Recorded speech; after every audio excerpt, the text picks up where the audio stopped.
I'm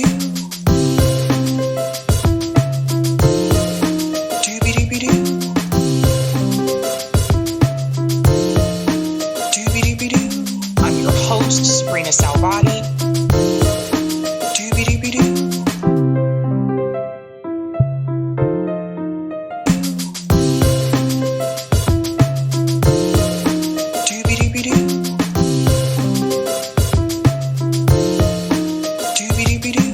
I'm your host, Sabrina Salvati.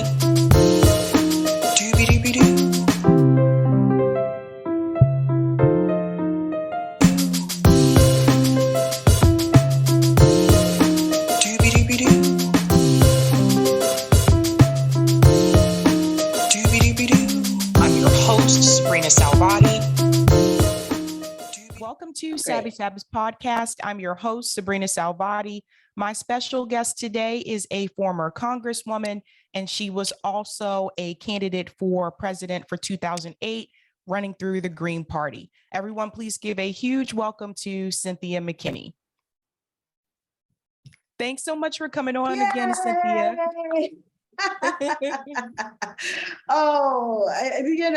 It's always a pleasure. It's always a pleasure for me to be with you and your audience. And that's because you really are aware of what's going on.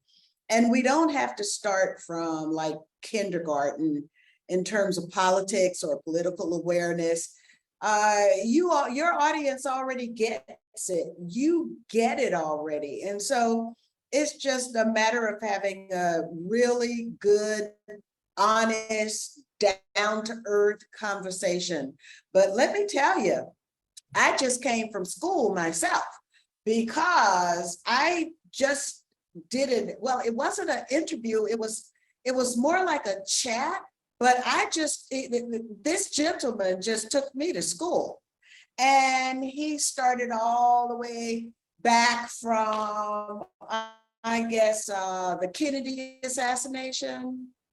And he said, the problems of the world can all be traced back to one set of people, the international banking class.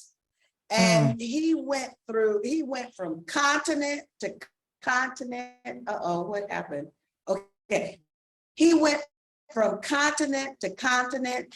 He went from incident to incident. And I'm just sitting there. I mean, I'm supposed to be interviewing him, or I don't know what, was supposed to be going on. But all I know is he took me to school. And those are the kinds of conversations that we really need to be having right now. And I know that there's a role for sort of bringing people up to speed, but so much is happening so fast, so quickly. Things are changing that if you blink, the situation has changed. And so therefore, you've got to be aware of what the situation was right before you blink, so that during the blink and after the blink, you can catch up again. And that's where we are. So, it's like, I don't have a lot of patience. I don't have a lot of time. But I'm very thankful for people like you and your audience who, I can blink, you guys can blink, and you know exactly where to catch up. Yes, it's just, I will have to say, I think for a lot of us after Bernie Sanders, we were just like, okay, look, like, how many times is this supposed to happen? I do want to talk to you in reference to Roe v. Wade, because I know that happened after we spoke the last time. So the Supreme Court has overturned Roe v. Wade. I saw this coming when they appointed Amy Coney Barrett, when they appointed Kavanaugh. But I want to get your opinion. How do you feel about Democrat politicians saying that they were tricked into believing that those justices would not overturn Roe v. Wade?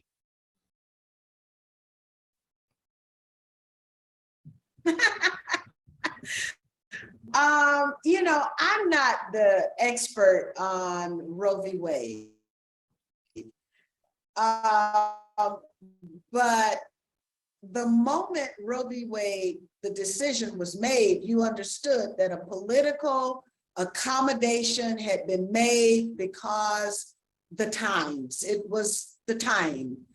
And it was only a matter of time before that accommodation was going to end. And I believe that's just what it was. You're absolutely right. When the cards were being stacked to end that accommodation, and so it happened. The United States Congress could have passed a law at any time. They didn't. The 50 states passed their own individual laws. And so somebody was busy and somebody was sleeping. Yep. And that's the way it always seems to be, that the people we count on to be awake, they're sleeping. They're resting on their laurels. They are tricking us. They are leading us to believe one thing and actually doing another. And oftentimes that's really the case. And so I'm not surprised. I'm totally not surprised. And I'm glad you weren't surprised either. Yeah, it's just, I'm like, of course, like, why do you think Trump put them there? Like, he knew what he was doing. I mean, it's just, there's a number of excuses that are being thrown around. My biggest concern that I have with all of this, other than the overturn, was the fact that Democrat politicians, immediately after it was overturned, they started sending out emails and text messages asking people for money. And I had this conversation recently with Mokana, and I said, it's disingenuous. You guys couldn't even wait a couple of hours, like immediately, give me money, give me money. And I'm sorry, but we're the ones that need money. Like, where's the money for us when you guys are giving billions and billions of dollars to Ukraine? You're not giving any money to us. That's right. That's right. Well, actually, I think the entire Congress should be accused of dereliction of duty, because they're just, well, basically, I'm not going to say that they're asleep at the wheel, because they are fully aware of what they're doing. They have chosen to represent that same class that I was just getting schooled on. They have chosen to represent them, and then they have to feed us a line to defend or deflect when they stand a chance of getting caught. So I think, there's literally no accountability. And really, when there's no accountability, if we don't hold, well, actually, I think the time has passed for holding elected officials accountable. Now I'm totally gone, because the bottom line is there's no way to hold them accountable. When the Justice Department has been infiltrated, the entire judiciary has been infiltrated, the legislative branch has been infiltrated, the executive branch has been infiltrated. What do we the people have? The only thing we have is revolution. It was JFK who said, those who make peaceful revolution impossible make violent revolution inevitable. So, I mean,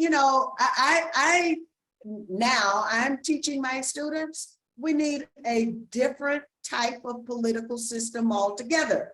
Indirect democracy, we need, intensive civic education as well.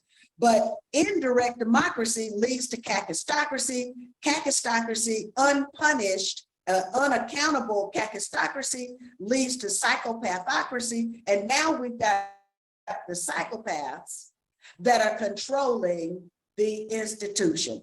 That's what's happened. And so then you look around, you try to find, okay, well, I got one glimmer of sand of hope from this one politician on this one issue, but 99% of the other issues they're bad on. And so this is the Russian roulette that we're being forced to play. It's time out for that. It is so over. There are enough people who they may not understand the political system that we have and how it's broken, but there are enough people who certainly understand that the system, well, I can't say the system is broken, because the system as it's currently constructed was built by the people who have power for the people who have power. And so the system is a reflection of those people who have power. Now, we can't say that the system is broken. We can say the system doesn't work for us. The system works very well for the people who built it. And so now we have to figure out strategies to tear down that system brick by brick and wall by wall. It has to go. There's no reform. There's no, let me curve around the edges kind of thing. It's over for that. And so now the best and the brightest that we have, which is like you and your supporters, need to be thinking about, well, now, this is the political system we have. What is a more desirable political system? And how do we get there? Because what we have now is going to serve, as long as it exists, it will not serve us. And of course, if we look back in history, those were revolutions that changed the governance structure of the time. So, the French Revolution, you had monarchies, and now you don't have very many, you still have a few monarchies. So maybe it's time to go for the monarchies, and maybe it's time to go for the indirect democracies as well. So you have the Green Book, you have Muammar Gaddafi, who talked about direct democracy. And I am a proponent of direct democracy. You have the Direct Democracy Party in Ireland. And so you have Nigel Farage with UKIP in Britain. They made direct democracy their major platform for that party now. So Switzerland has long enjoyed direct democracy. The Jamahiriya in Libya was a direct democracy before Obama bombed it to smithereens. So what I would say then, maybe it's okay for Switzerland, for Europeans to have a direct democracy, but it's not okay for Africans to think about direct democracy. And then, of course, what you have are the Quilombos in Venezuela, and they are a form of direct democracy that basically was exercised by the Maroons. And I don't know if you're familiar with the Maroons, but the Maroons were the Africans who were transported to the New World for the purpose of being slaves, but they were never slaves because they fled to the mountains. And this is not only in Venezuela, in the Caribbean states as well, governing systems in their own cities, and they were never defeated too, by the way. So they were never colonized, they were never enslaved, and their governing system is what is a self-governing direct democracy type of thing. And many of they call them socialist cities, but they're actually, in Venezuela, they're known as Quilombos, K-I-L-O-M-B-O-S.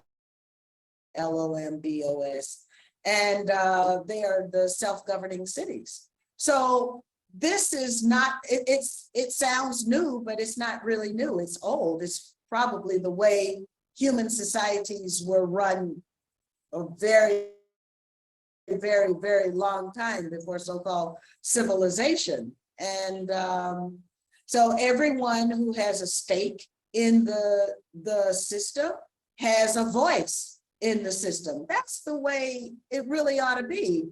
And if you look at what is these republics or indirect democracies, basically what you have are parliaments. The parliament, people in a smaller country For the United States, it could be, it's 535 plus those in the on the Supreme Court. So you could say you have what 544 who basically are running the show. But then what happens?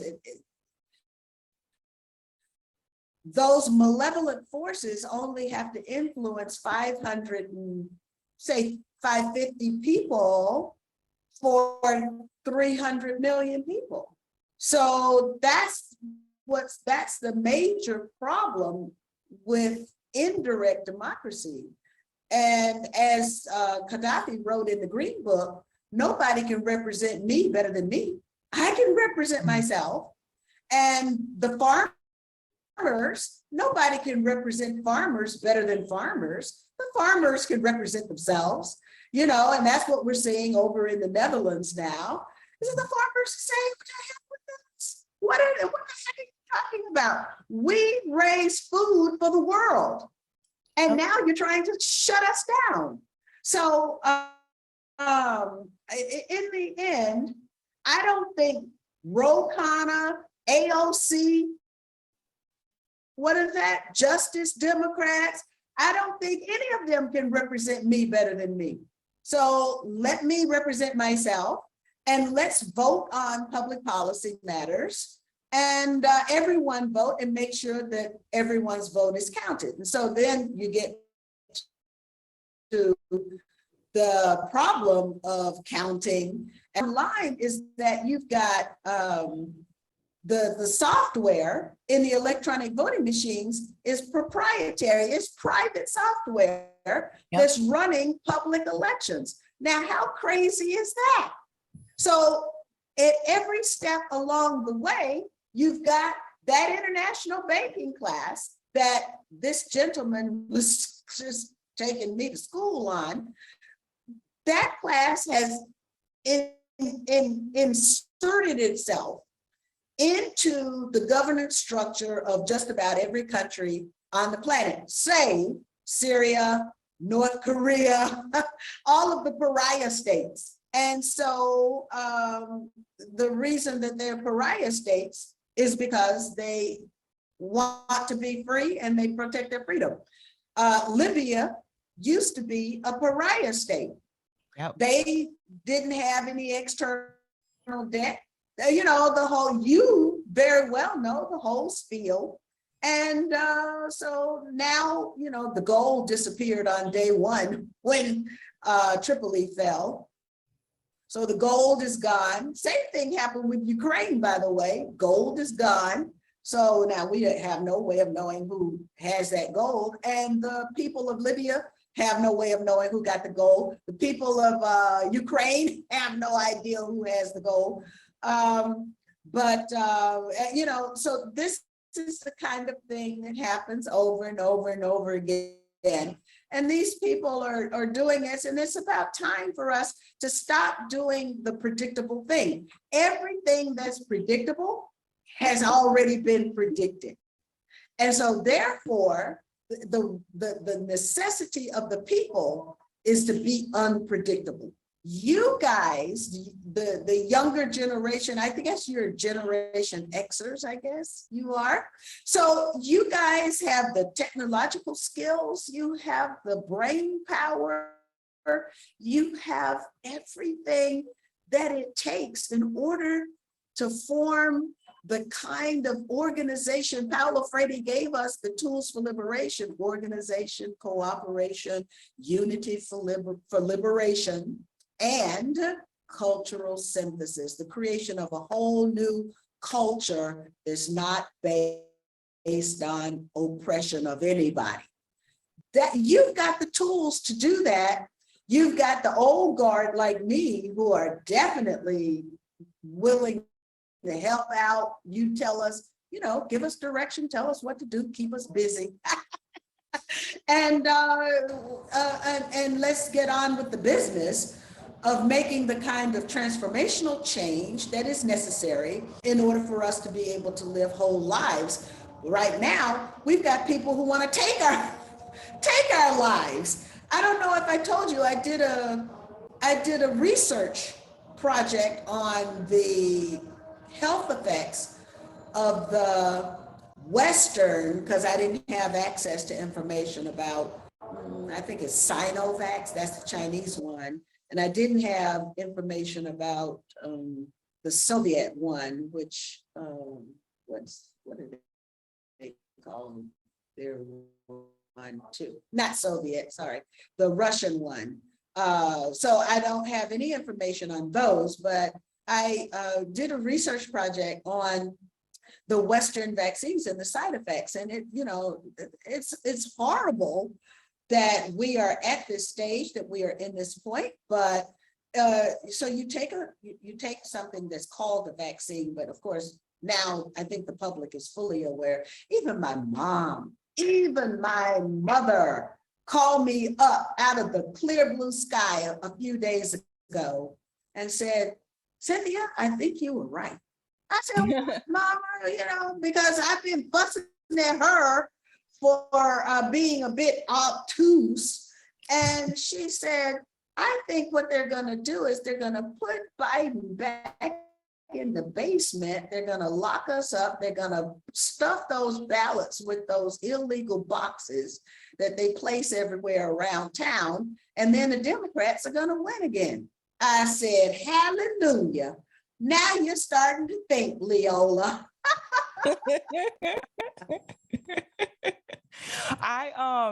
It's interesting, like speaking of Ro Khanna and Joe Biden, I actually talked to Ro Khanna recently, and I'm gonna show you the clip because he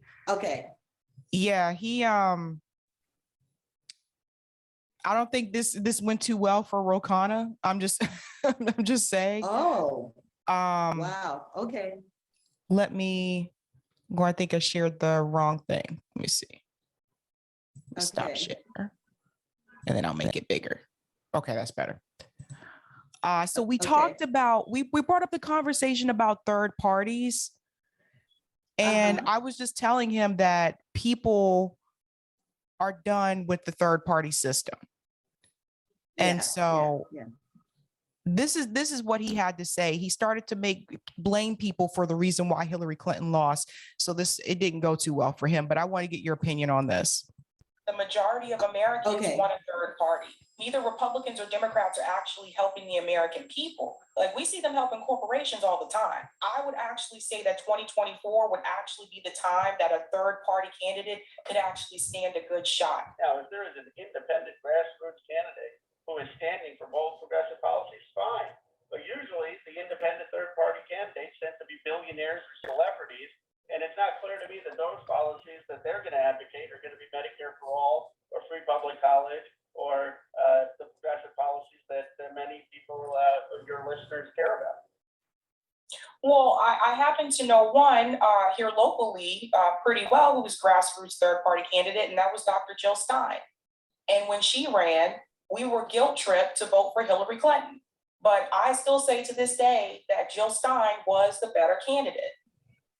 Well, I supported Hillary Clinton in the general election, and I'm proud of supporting Hillary Clinton. I think that Trump was such a threat to democracy and is such a threat to democracy. Look, if Hillary Clinton had won, we would not have had Roe versus Wade overturned. So I do not agree with people who supported Jill Stein, especially in swing states, because the costing of Hillary Clinton that election really led to Gorsuch and Kavanaugh and the Supreme Court that we currently have. Well, I would say that Hillary Clinton's campaign cost her the election herself. I feel like that was her doing. Ignoring the Rust Belt, I think, was a totally awful idea. You cannot avoid the Rust Belt. Having a running mate who was anti-choice, Tim Kaine, was not pro-choice when it came to abortion, was also not a good idea. And she's corporate. So for me, I was looking for someone who's grassroots, someone who actually cares about the people, someone who is not going to get us into these never-ending wars. Hillary Clinton was just going to be an extension of Barack Obama. and people wanted something different. So I don't blame someone like Jill Stein. I blame Barack Obama. I think he's the one that actually gave us Trump in the first place, because he made all these promises and he didn't fulfill them. Okay. Excellent. Excellent.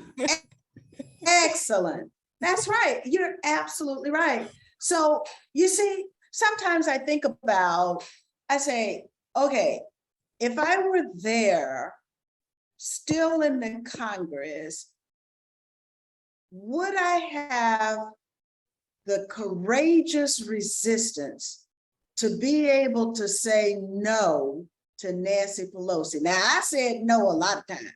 I said no to the Progressive Caucus. I said no to the Black Caucus. I said no to the Democratic Caucus. I said no to all of them. But that was then, and this is now. So you've got these people, we used to call them yellow dog Democrats. They would vote Democratic Party if a yellow dog ran. That's a yellow dog Democrat.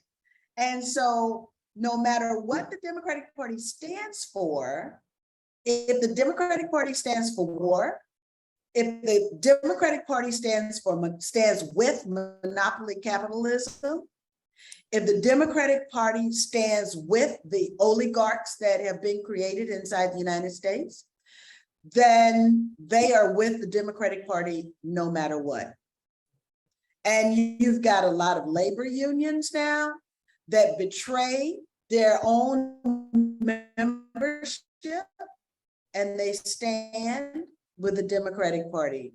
So all of the little guy, champion blue collar workers, champion no collar workers. Mm-hmm.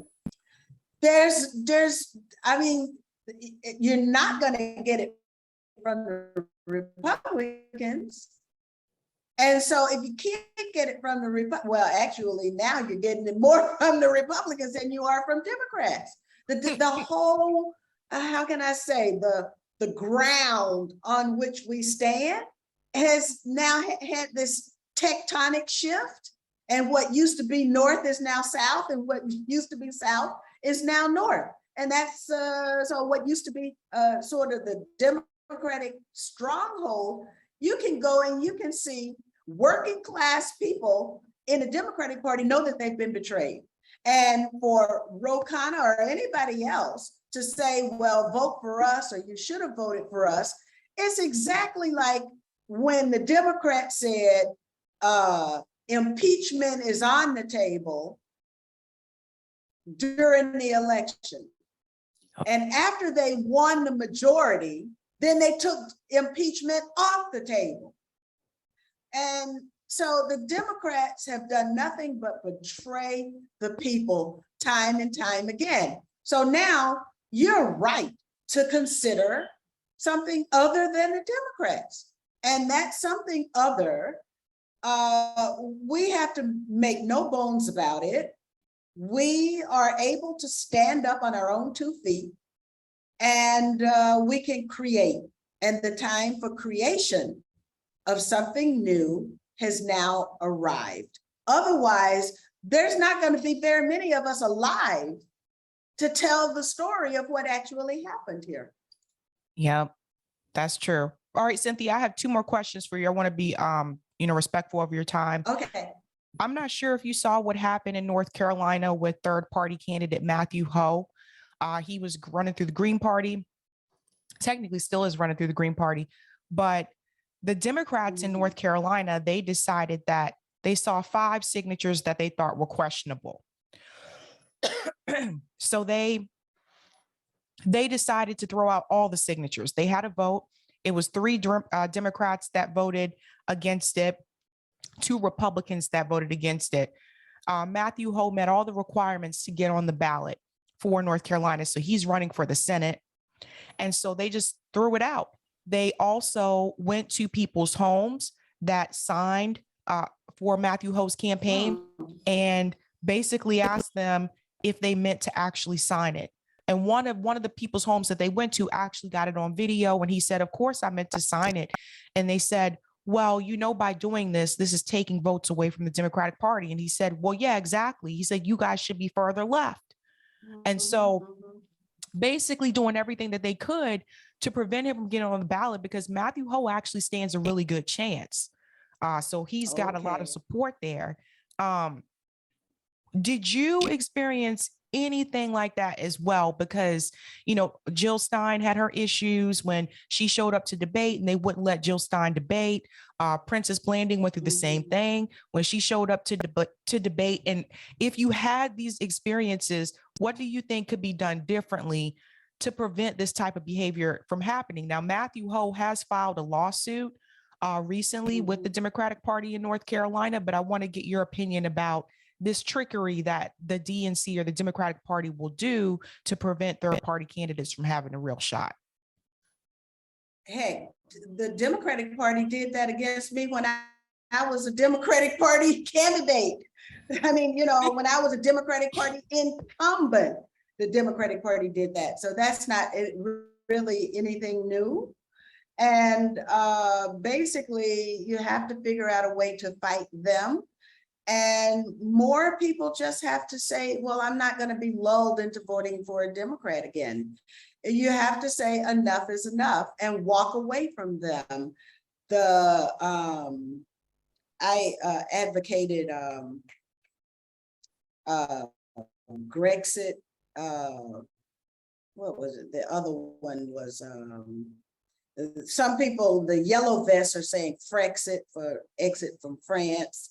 France exiting, Britain, Brexit, and I think although Candace Owens would not be my choice, but she did. Well, actually, she didn't come up with it. There's a group in Minnesota who actually coined Blexit, and I think it's so overdue time for Black people to just get out of the back pocket of the Democratic Party, because basically what happens is you get a few Black people who become very, very wealthy as a result of their brokerage of the Black community to the Democratic Party. And the masses, their circumstances don't change. So you've got I think it was $1 billion that flowed into and through the Black Lives Matter Foundation, and Black lives are still being taken by, unarmed Black lives are still being taken by road cops. So, we have to do things. You can't just go along with them. You have to say, no, I'm going to turn my back on you. What was it? Ray McGovern, I think. Well, actually, there was also, Ray McGovern did it. And he got beaten up and bloodied when he did it. I think Hillary Clinton was in the room. She was speaking. And then you had the UC Irvine students. They did it. They stood up and turned their backs on Michael Oren, the Israeli ambassador to the US. I think he was there speaking. And so, turning our back on them is appropriate because they have turned their backs to us. And we should walk away without any regret. I understand that, it's kind of hard to stand up when you look at a baby, and the baby is, so tiny. They have little tiny little feet and little tiny little hands. And then all of a sudden you see them and they're crawling, and they're doing their best to stand up. Oh my gosh, they're doing their best to stand up. And finally they stand up. And then what do they do when they stand up? They run away from you. And so that's what, if you think about the Black electorate, or even you could say the millennials electorate or the Generation Xers electorate, at some point, they have to run away and stand on their own and be the proud, strong individuals walking on the 2 feet that they have been given. And that's what, that's just a normal progression to stay. And then Nancy Pelosi, Nancy Pelosi was young 30 years ago when I was there. This is, it's ridiculous with the talent that we have, that talent is not in the Congress, and that we have to accept people who are less talented than the public actually being in positions of authority to make decisions for us. Well said. Well said. And my last question for you is, let's say that you decided to perhaps move back to the United States. Do you think that you would ever run for office again as a third party or independent candidate? Well, in politics, you never say never, right?